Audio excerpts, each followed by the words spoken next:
Hello friends, Ram Ram, जय श्री कृष्ण। आपका स्वागत है आपके अपने चैनल में ऑनेस्ट रिएक्शन में। और आशा करती हूँ आप सब बहुत बहुत अच्छे होंगे। मैं भी ठीक हूँ।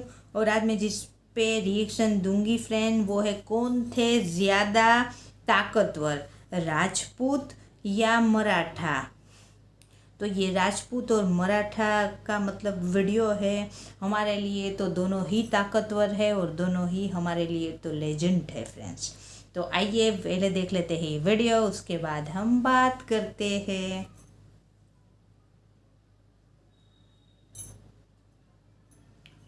1 2 3 स्टार्ट। दोस्तों, आपके मन में भी कई बार ये सवाल उठता होगा कि हिंदुस्तान की दो महान शक्तियों की तुलना करें तो हम राजपूत और मराठाओं में से किसको श्रेष्ठ पाते हैं। निस्संदेह ये दोनों ही शक्तियां श्रेष्ठ थीं और हम अगर तुलना करें तो राजपूत और मराठाओं में बहुत अंतर है। समानता सिर्फ एक ही है कि दोनों महान हैं। अब मैं आपको पहले राजपूतों के बारे में बताता हूँ।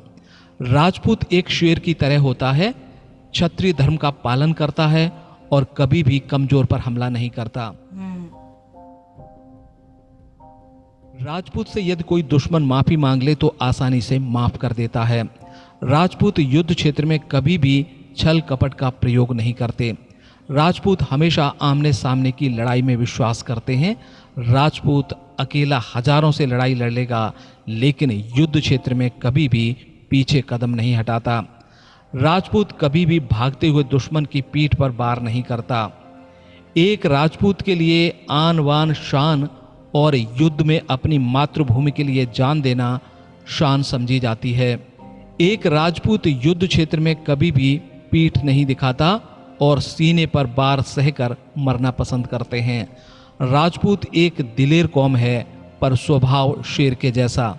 जिस प्रकार शेर झुंड में रहना पसंद नहीं करते, वयस्क होने पर अपना एक एरिया बना लेते हैं, राजपूतों में भी वही प्रवृत्ति पाई जाती है। राजपूत एकल रहना और एकल लड़ना पसंद करते हैं। युद्ध क्षेत्र में दिमाग पर कम और अपनी ताकत पर भरोसा ज्यादा करते हैं।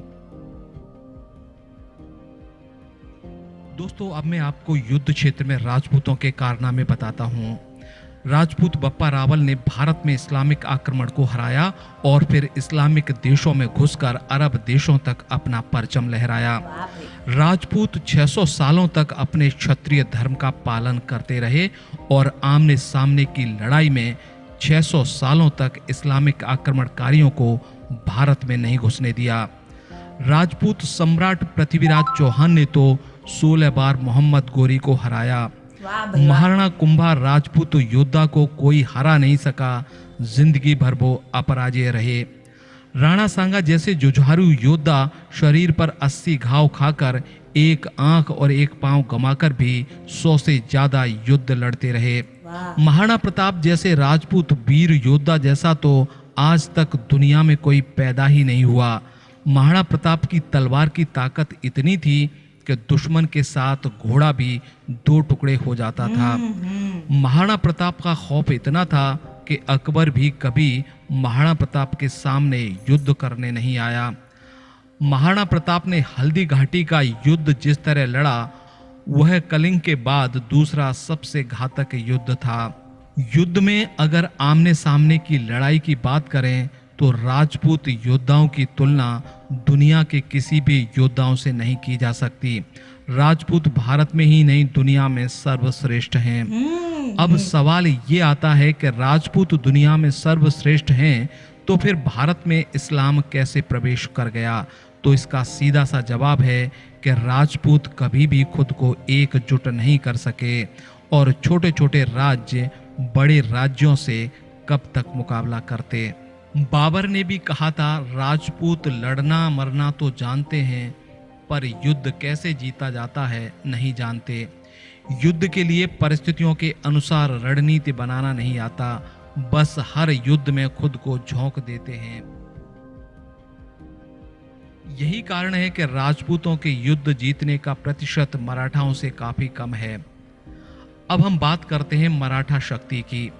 भारत में मराठा ही थे जिन्होंने मुगलों को चुनौती दी और अगर मराठों को राजपूतों का सहयोग मिला होता तो हिंदुस्तान का इतिहास आज कुछ और होता। अलग होता। मुगल ये जानते थे कि यदि राजपूत और मराठा एक हो गए तो दुनिया की कोई भी ताकत इनको हरा नहीं सकती। इसीलिए मुगलों ने राजपूतों को अपनी सेना में बड़े बड़े पदों पर रख लिया। राजपूतों को वजीर बनाया गया।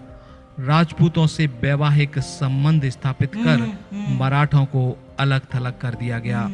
लेकिन मराठों ने मुगलों के सामने जो चुनौती पेश की, वैसी चुनौती राजपूत कभी भी पेश नहीं कर पाए। मराठे युद्ध लड़ना भी जानते थे और युद्ध जीतना भी। परिस्थितियों के अनुसार रणनीति बनाते थे और छल कपट का जवाब छल कपट से देते थे। यही कारण था कि 5 लाख फौज लेकर भी औरंगजेब 27 सालों तक मराठों को कभी हरा नहीं पाया। दोस्तों, मराठों के अंदर हिंदुस्तान की 36 जातियों के योद्धा थे, जिनमें भारी संख्या में राजपूत भी थे। राजपूत इतने प्रभावी कभी नहीं हुए कि पूरे भारत को संभाल सकें। वहीं छत्रपति शिवाजी के नेतृत्व में भारत में मराठा साम्राज्य की स्थापना की गई। पेशवा बाजीराव ने मराठा साम्राज्य को दक्षिण में तमिलनाडु, उत्तर में पेशावर, पूर्व में उड़ीसा और गुजरात तक विस्तार दिया था। मराठाओं की युद्ध शैली चीते की तरह होती थी, यानी छिपकर वार करना। छत्रपति शिवाजी की छापामार युद्ध शैली पर आधारित इजराइल की छोटी सी सेना किस तरह आज इस्लामिक मुल्कों के बीच में खुद को बचाए हुए है और इजराइल की छोटी सी सेना से किस तरह बड़ी बड़ी ताकतें खौफ खाती हैं। मराठे योद्धा होने के साथ साथ राजनीतिक रूप से बहुत चतुर थे। युद्ध के बाद वो राज्य को सुरक्षित रखना भी जानते थे। शिवाजी महाराज ने सभी वर्गों का विश्वास जीतने के लिए छोटे छोटे वर्गों से भी शादियां की थीं।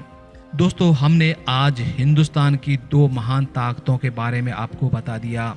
अब आप ही फैसला करो कि श्रेष्ठ किसको मानते हो। मेरी दृष्टि में तो भारत की दोनों ही ताकतें और दोनों ही योद्धा महान थे। आज फिर वक्त आ गया है कि हिंदुस्तान की सभी जाति धर्मों को एकजुट होकर हिंदुस्तान को महान राष्ट्र बनाने में अपना योगदान देना चाहिए। हमने जो पूर्व में गलतियां की, उनसे सीखकर अपने देश को एकजुट रखें तो हमारी ये ऐतिहासिक भूल का एक बहुत बड़ा सबक होगा।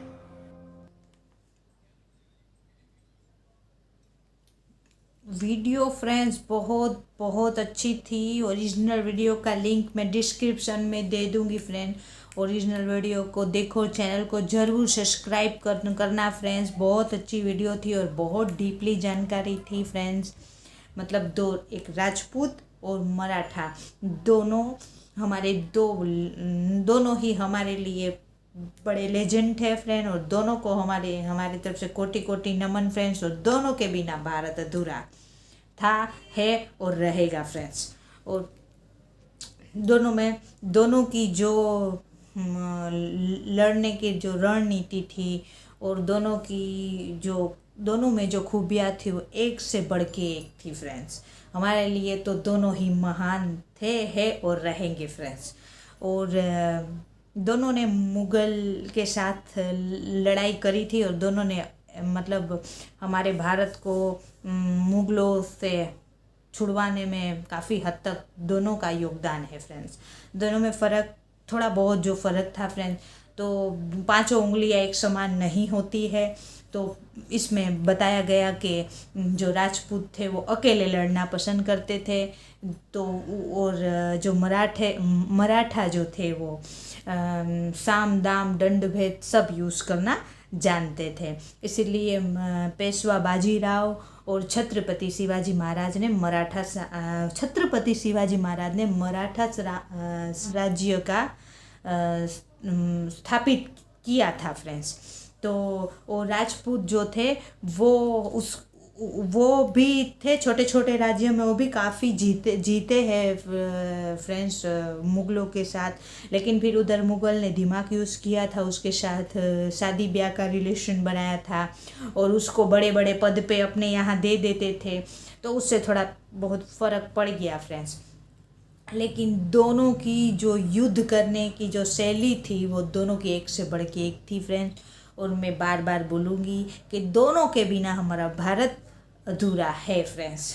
दोनों हमारे लिए महत्वपूर्ण थे, है और रहेंगे फ्रेंड्स। तो हमको तो दोनों ही बहुत बहुत पसंद थे फ्रेंड। और दोनों का जो दोनों में बड़े बड़े जो लेजेंड होते हैं उसका हम क्या, पूरी दुनिया उसके सामने सर झुकाती है फ्रेंड। हम तो झुकाते ही है हमारे लेजेंड के सामने, लेकिन पूरी दुनिया में पृथ्वीराज चौहान फ्रेंड्स, महाराणा प्रताप, आपने ये छत्रपति शिवाजी महाराज फ्रेंड, और पेशवा बाजीराव, और भी बड़े बड़े लेजेंड का नाम इसमें लिया है फ्रेंड्स। तो सब हमारे लिए महान थे, है और रहेंगे फ्रेंड्स। तो मेरे को तो ये वीडियो बहुत बहुत अच्छी लगी। आपको मेरा रिएक्शन अच्छा लगा हो तो लाइक करना, चैनल को सब्सक्राइब जरूर करना। ओरिजिनल वीडियो बहुत बहुत अच्छा है फ्रेंड, बहुत ओरिजिनल वीडियो, ओरिजिनल चैनल की लिंक मैं डिस्क्रिप्शन में दे दूँगी फ्रेंड। ओरिजिनल वीडियो को देखिए और चैनल को ज़रूर सब्सक्राइब करना फ्रेंड्स। और मेरा भी चैनल ज़रूर सब्सक्राइब करना। वीडियो थोड़ी सी भी पसंद आए तो फ्रेंड लाइक ज़रूर करें। और अब मिलते हैं नेक्स्ट वीडियो में। बाय बाय, जय हिंद, वंदे मातरम, बाय बाय।